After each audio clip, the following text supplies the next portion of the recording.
Welcome back to Movies Reloaded. We'll be recapping a movie known as The Call, which is a classic Korean horror movie. Imagine being able to call someone from the past and correct your mistakes. Crazy, right? Well, let's jump right into it. A lady named Seo-yeon can be seen walking on a lonely road before Sung-ho, her guardian, drives up to her and offers to help. On their way to Seo-yeon's new house, Sung-ho asks her if she's still visiting her mother in the hospital. Seo-yeon waves off the idea and fills it up with the case of her missing phone. She asks Sung-ho for his phone to call her own, but to no avail as she remembers that she dropped the phone in the train. Sung-ho offers to give her his phone till she retrieves her own, but Seo-yeon refuses, saying that there is a phone in the house.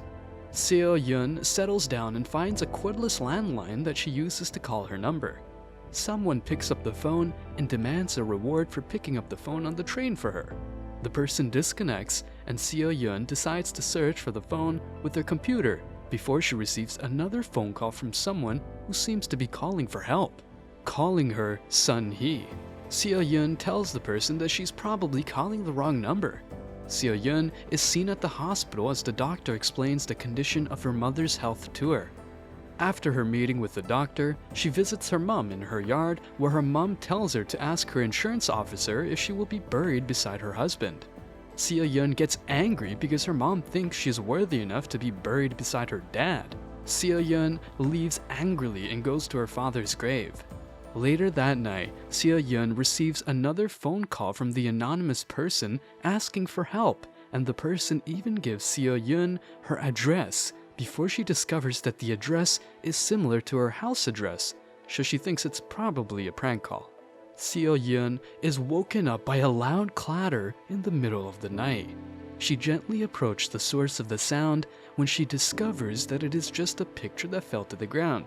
So she picks it up to fix it back when she discovers that the wall is hollow. So she breaks it down to see that there is a staircase behind the wall. That escalated pretty quickly. She goes down the staircase and discovers a diary where she saw a picture of a lady named Young-sook taken on November 26, 1999. From the contents of the diary, Seo-yeon concludes that the owner must have been a shaman. So, Seo-yeon takes the picture to Sung-ho. She asks him if he recognizes the lady in the picture, and she also asks if he knows whether the previous owner of their home was a shaman, but Sung-ho denies. Later that night, Seo-yeon receives a phone call from the same girl, calling her Sun-hee and asking for help because her mother wants to burn her. Meanwhile, the scene shifts to Young-sook being dragged away by her guardian named Ja-uk, who threatens her with a torch of fire. The torch lights up the staircase and the effect can be seen in Seo-yeon's home.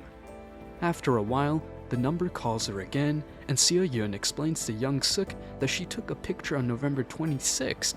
Meanwhile, Young-sook reveals that they are still in 18th.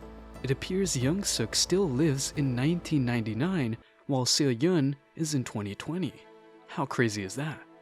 In order to prove her point to Young-sook, she searches for news that happened that day and discovers that a plane crash will happen that night. So she tells Young-sook the same thing, but she doesn't believe it and hangs up the phone call. Later that night, Young-sook is forced to eat by Ja-uk before it is announced on the TV that a plane crash has occurred. After eating, Young-sook calls Seo-yeon and asks her how she knows about the plane crash. They both start to bond over the phone as Seo-yeon reveals Young-sook's favorite artist and the evolution of technology. Young-sook reveals that her mom is dead, while Seo-yeon also reveals that her dad too is dead. Young-sook then asks how he died. Seo-yeon explains that her mother left the gas switched on before leaving the house. Seo-yeon offers to look Young-sook up on the internet and see where she is in her time, but Young-sook refuses, saying that her mother told her she is cursed. Young-sook hangs up when she discovers that her mother will be back soon. Seo-yeon's younger self and her parents arrives at Young-sook's house with a realtor as they hope to buy the house. Upon realizing that the little girl is Seo-yeon when she was younger, she calls Seo-yeon and puts the phone speaker outside her room so that Seo-yeon can hear her dad's voice again. At that moment, Young-sook decides to save Seo-yeon's dad from dying. So Young-sook journeys to Seo-yeon's house. In their house, Seo-yeon is seen playing while her mother paints her nails before she goes out, leaving the keys under a pot plant. Young-sook enters and switches off the gas, thereby saving Seo-yeon's dad from death. Immediately, Young-sook achieves this. The scar that Seo-yeon got from the fire accident begins to clear off and her house resharpened into a new, modern one. She goes out to see her mum in the greenhouse before seeing her dad. She sheds tears of joy while hugging her dad. Seo-yeon thanks Young-sook amidst tears and asks Young-sook if she got scolded by her mother. Certain fresh marks can be seen on Young-sook's back, which indicates that Ja-uk scolded her. Nevertheless, the duo begin to get closer and closer as they talk over the phone almost every day until one day. Seo-yeon tells Young-sook that she won't be able to talk on the phone because she's going out with her dad. Unfortunately, their communication starts to deteriorate. One day, after Seo-yeon goes out with her parents and calls Young-sook, Young-sook begins to laugh hysterically before she starts acting erratically over the phone. Ja-uk snatches the phone from Young-sook and warns Seo-yeon not to contact Young-sook anymore. After that, Ja-uk performs a painful exorcism on Young-sook by beating her and pouring a substance on her while speaking in tongues. On the other hand, Seo-yeon decides to carry out some research on Young-sook online and she discovers that Ja-uk killed her while performing an exorcism. Seo-yeon then calls Young-sook and informs her that she will be killed by Ja-uk that day. Ja-uk can be seen retrieving a knife from an aquarium before approaching Young-sook's room. She then starts to stab the bed aggressively. Fortunately for Young-sook, she substituted herself for a teddy bear on the bed. She expresses her surprise at Ja-uk's action before using a fire extinguisher to choke Ja-uk and she kills her. Young-sook calls Seo-yeon and tells her that she has been reborn. Young-sook goes to a restaurant to have a big meal for herself, perhaps as a celebration for freedom. Meanwhile, Sung-ho brings strawberries for Seo-yeon's family and they settle to eat a pack together. Sung-ho also delivers strawberries to Young-sook. Young-sook appears in a purple cloth looking bright, which is unusual of her. Sung-ho is confused at the new Young-sook before him. Young-sook drags him inside and shows him two pieces of clothing and asks him to choose for her, but Sung-ho tells her that the two are actually fine. While Young-sook goes inside, Sung-ho decides to fetch something to drink inside Young-sook's refrigerator. He finds Ja-uk's body cut into pieces and shared into different nylons. Young-sook arrives and discovers that Sung-ho knows about the dead body, so she kills him to keep her secret. Before Sung-ho finally died, he called Seo-yeon with the cordless landline. Seo-yeon is seen eating strawberries as the juice spills on her robe. As soon as she hears the phone ring, she runs upstairs to pick it up. She hears Sung-ho begging for help before his death. Young-sook takes the phone from him and hangs up. At that moment, the juice she spilled earlier on her robe disappeared. She runs downstairs and doesn't find Sung-ho. In fact, her parents don't even know that's Sung-ho anymore because he has been wiped from their memory. Seo-yeon runs to the strawberry farm and finds it deserted. She then runs to the police station where she confirms that he truly died. Meanwhile, two police officers arrive at Young-sook's house and begin to question her on the sudden disappearance of Sung-ho. Young-sook even denies knowing him. As the police officers are about to leave, one of them sees a pack of strawberries in her house and they ask how she got them if she doesn't know Sung-ho. Young-sook then lies that it is her mother that got them. The police officer requests to see her mother, but Young-sook lies again that her mother is currently out of town. Seo-yeon goes to Sun-hee's stores to ask about Young-sook from her. Sun-hee explains Young-sook was a lovable kid, but with erratic behavior, as Young-sook had once assaulted her before.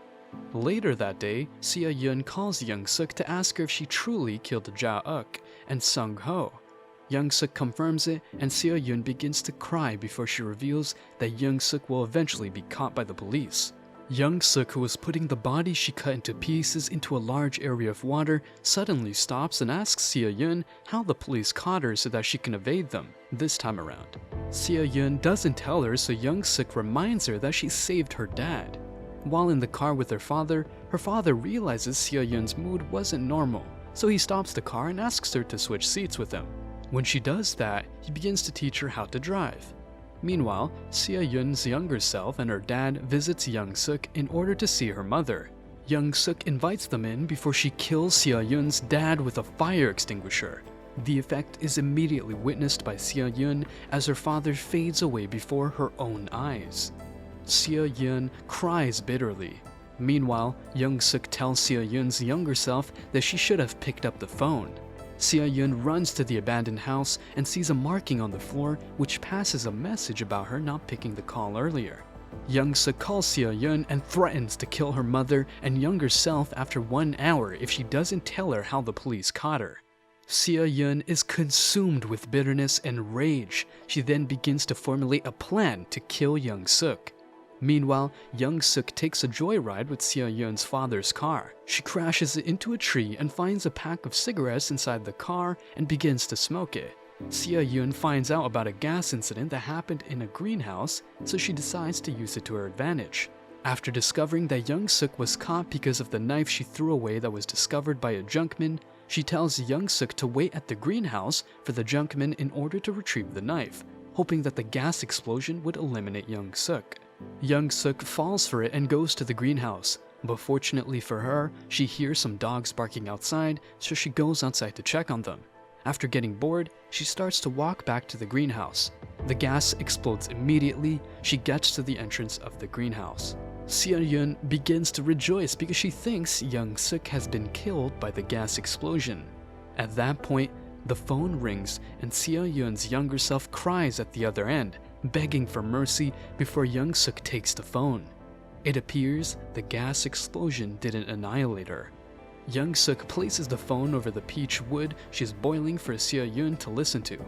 Seo-yeon begins to beg for mercy, but Young-sook doesn't listen as she pours the boiling content on Seo-yeon's younger self. The scar begins to appear on Seo-yeon's body painfully. Young-sook reveals that Seo-yeon's mom didn't cause her dad's death. Rather, it was Seo-yeon who switched on the gas, then still lied to the police and firefighters that it was her mother who switched it on. Young-sook then plays the voice note of Seo-yeon's mother planning to come to the house. Seo-yeon runs to the police station to retrieve the statement report about Young-sook's arrest. Meanwhile, Seo-yeon's mother goes to the police station to report the case of her missing child. Young-sook discovers the junkman, retrieves the knife, and burns it. The evidence from the statement book starts to disappear, and the abandoned house starts to rearrange itself to a full, habitable house. Seo-yeon sees a lot of refrigerators before running out of the house. Meanwhile, a police officer decides to follow Seo-yeon's mother to the designated location to look for her daughter. They both arrive at Young-sook's house and they begin to search the whole place. Unfortunately, they couldn't find anything, so Seo-yeon's mother decides to call her husband's phone. The police officer requests for Young-sook's phone and reduces the volume of the TV. When Seo-yeon's mother calls through the phone, Seo-yeon picks it up on the other end. She warns her to leave the house immediately because Young-sook wants to kill her. At that point, Young-sook kills the police officer and starts to pursue Seo-yeon's mother. Meanwhile, Young-sook discovers Seo-yeon and starts to pursue her in order to annihilate her. Chaos breaks out, but Seo-yeon manages to evade Young-sook and hide in a room.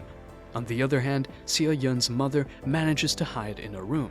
They both call each other and Seo-yeon instructs her mother to look for any weapon in her vicinity and get ready to face Young-sook with it. She finds a fire extinguisher in the room and waits for Young-sook to break through the door. Unfortunately for her, Young-sook lures her out with the voice of her daughter. Seo-yeon's mother falls for it and goes out to hug her beloved daughter. Young-sook appears behind her and starts to attack her with a knife. Meanwhile, Seo-yeon's mother continues to defend her daughter against Young-sook. Young-sook manages to overpower her. As she is about to strike the younger Seo-yeon dead, her mother comes to save by pushing her over the barrier and falling down to sustain massive injuries which renders them unconscious. Seo-yeon runs to her mother's hospital, but she doesn't find her there. She runs to the graveyard, but only sees her dad's grave. She begins to sob when her mother appears behind her and begins to care for her like a baby, which moves Seo-yeon to tears. Seo-yeon also discovers different scars on her body. The duo both walk down back together. In the post-credit scene, Young-sook in the other world can be seen calling the present Young-sook and warns her about how she got caught. Seo-yeon is seen struggling under a white cloth tied to a chair until the cloth is unveiled. The movie ends with Seo-yeon's mother disappearing as she walks down with Seo-yeon. We've come to the end of the recap, and I must admit that it was quite interesting. The storyline is amazing and the twists were carefully implemented. A masterpiece indeed. Rate this movie on a scale of 10. Let me see your ratings in the comment section below, and don't forget to subscribe.